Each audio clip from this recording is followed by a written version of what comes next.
Hello, Queens. How are you all doing today? I don't know if you've kept up with the Nehemiah, but I was listening to it again. And you see that I posted in the group about this need for consistency and don't let yourselves get distract. And I put TRACK. I got that one from Lance. Don't get distracted, meaning don't get off track from what you're supposed to do. And I realize that sometimes it gets difficult for people to be consistent. It could be for you what you're doing. You know that you're supposed to be impacting this arena, and something throws you off. It could be the simplest thing as a holiday season. It's coming up to Thanksgiving for the US ones, but it's not just about that. It's like something gets you distracted and you don't get back on track. And I realize that there are different things that could get a person distracted. And one of them is fear. So you look at what was going on. This was a wall building, nation building, if you want to call it like that, exercise that Nehemiah was doing. And the people, because the walls of Jerusalem had broken down. And if you haven't been reading that book, go back and read it again. If you've never read it before, read it. It's so powerful because it's bringing up the whole thing of the governors, and there's so much that can be unpacked there. But if I just focus on the consistency for a bit, and so I realized that sometimes it's small things that can get you distracted. In other words, it was supposed to be a temporary pause that became long term. Then it could be fear. So you've got these people who may be afraid of what are the implications of this? What are the implications? There was the point where you had people having to, they were armed, eh? They were armed and they had their swords and their spears, and they're still building while with their swords and spears. But that came out of responding to fear in a positive way. In other words, I got something that I'm a bit afraid of that could have some negative implications for me and my family. I'm going into this government and political space, and I know that not everybody handles that well. What are the implications? I know that there are some things and some questions that have arisen in terms of what some politicians have done or not done, and why they've done it or why they have not done it. And sometimes it comes to this whole thing of fear. And you even have some of the people being afraid who say they know their God. And you go like, well, does that mean that I have a relationship with God that I'm not going to be afraid? Not necessarily. But sometimes the fear is unwarranted. Sometimes the fear is because you really don't know your God. You know his name, but you may not really, really fully trust his ways. And so when he is putting you into this space and you know he told you, see, if you don't know, that's one thing. You can't fight for something that you don't know for sure. It almost doesn't make sense trying to fight for something that you don't know for sure. But if you know, and you know, this is what God said you're supposed to be doing. This is why you were born. This for this reason. Come on. For this reason, you got into the government and political arena. You got to know what that reason is. And so you know this is what God is saying. But you got these people possibly plotting against you, possibly threatening your family. You think about, if I'm going into this space, what are the implications for my job? Because job is security. Yeah? So some people get afraid because I got the bills to pay. Realistic concerns. Let me call them concerns. Realistic concerns. But you're in what God said. And more so, you know you're in the time God said it, because you were so moved that you knew you had to move. Nehemiah was so moved to tears and weeping that he knew he had to move. When he had his visitor come and tell him that the walls of Jerusalem were broken down, he just wanted an update, but he didn't get the update he was expecting. And so he's there and they're building the wall, and you've got these people who are terribly afraid for their lives because their very act of rebuilding the wall is political. Could walls actually be political? Because walls represent safety, walls represent national security. And the people who dare build the wall. Now, you got to know what kind of wall it is that God has you to build. But the people who dare build a wall may face some kind of threat. It may not be to their life. It might be to their livelihood. They may be very concerned. And so it's up to them to know, do I stay consistent even when I'm afraid?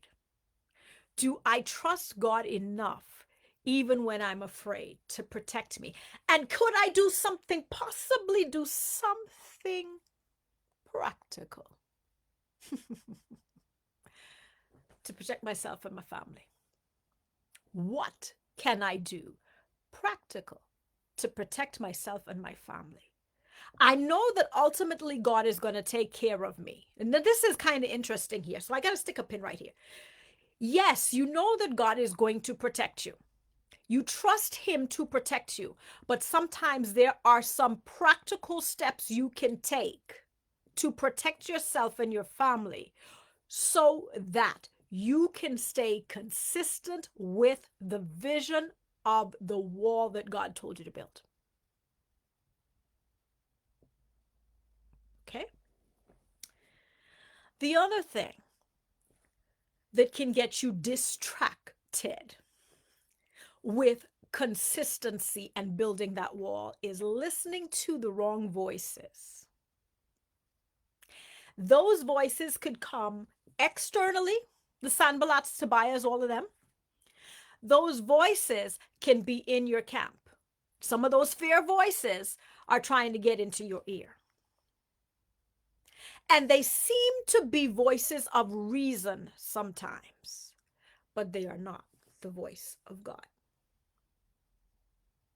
So watch the voices that you're listening to. And some of these voices, I'll say this, will present themselves, some even dare to present themselves as representing the voice of the king. Interesting, Sanballat Tobiah.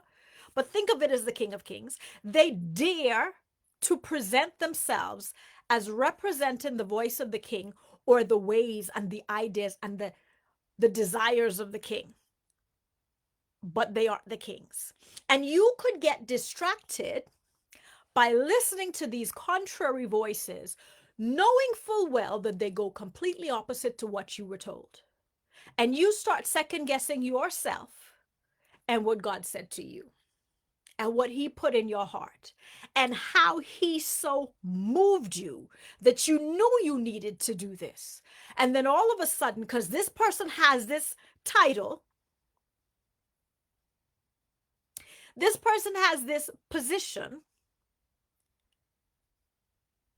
and they say something to you, and you're thinking, I want to be, what's the word now? Inclusive. I want to be a more inclusive leader. And so your intention to be inclusive as a leader means you exclude the real voice of God. And God wants you to stay and build the wall. He wants you to be consistent in your building. He doesn't want you to get distracted. And so he will put some people with you who got the heart and passion to build the wall just like you. And sometimes it's not going to be the big entourage. There were a whole lot of people sitting at the table every day with Nehemiah. But it may not be a whole table of people. God may send you one person, and he sees how you stored that one person, how you work with that one person, and from there it mushrooms. But all he wanted from you was to show that you will be consistent with the call, consistent with the wall. Some people are afraid to be consistent because there is this sense of helplessness. It sounded good first, and you were moved first. But this is hard. And what God said to do costs money. And it's a lot of time. And you got to move away from what you were accustomed to. Nehemiah was cupbearer to the king. So Nehemiah was living in or near the palace somewhere, but he was directly connected to the king.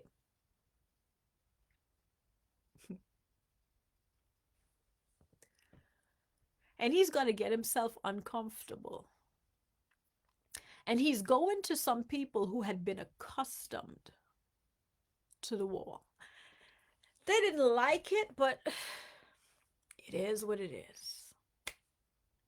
You know, nobody cares about us down here. You know, the rejects. Oh,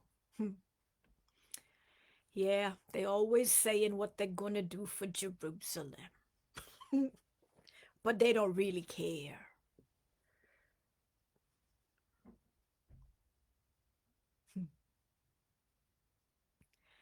And it's easy for you not to be consistent because the people that surround you have been so accustomed to feeling helpless and hopeless and feeling like they've been rejected and abandoned. And some of them even feel like maybe God's abandoned them. And you were sent to put a little fire, to bring a little inspiration, to tell them, listen, you can't just be sitting there waiting for somebody else to do. You can do for you. You can, even when God sends help, you still have to get out there and build a wall too. He's put the desire to build a wall, but who's got to build it? Who's got to organize it? Who's got to structure it and get the resources and pull these things and get the help? Oh, you. So you expect him to send bricks down from heaven and knock you out? Then you know it's him. You knocked out cold. But is the Lord. I think it's you, Lord. I think it's you. Oh, I'm bleeding, but I think it's you, Lord. Listen, it's so important for us to stay consistent. And yet it's so hard sometimes. But sometimes you get discouraged because the wall's taking a lot longer to build than you were hoping it would. Sometimes you get very discouraged because there are people around you who aren't making the wall process as easy as you thought it would be. You know, you thought because God said it, that means it's going to be so easy to do and we can be in and out. Boom, boom, boom. Finish. Wall done. Yeah, it's not always that easy. But you stay consistent, even when it's hard. Because God has you to build this wall. You know God told you to build that wall. This is not being arrogant, but this is being to the place where you know you can be confident that you say, but yeah, he did. Oh, then stay consistent with it because there is coming a time when you're going to look at the project and you're going to be like when Nehemiah looked at it and he said, the people were surprised there were no gaps. No gaps. You stay consistent and fill every gap. until that wall is completed. Okay, queens? You have a wonderful rest of the week. Bye now.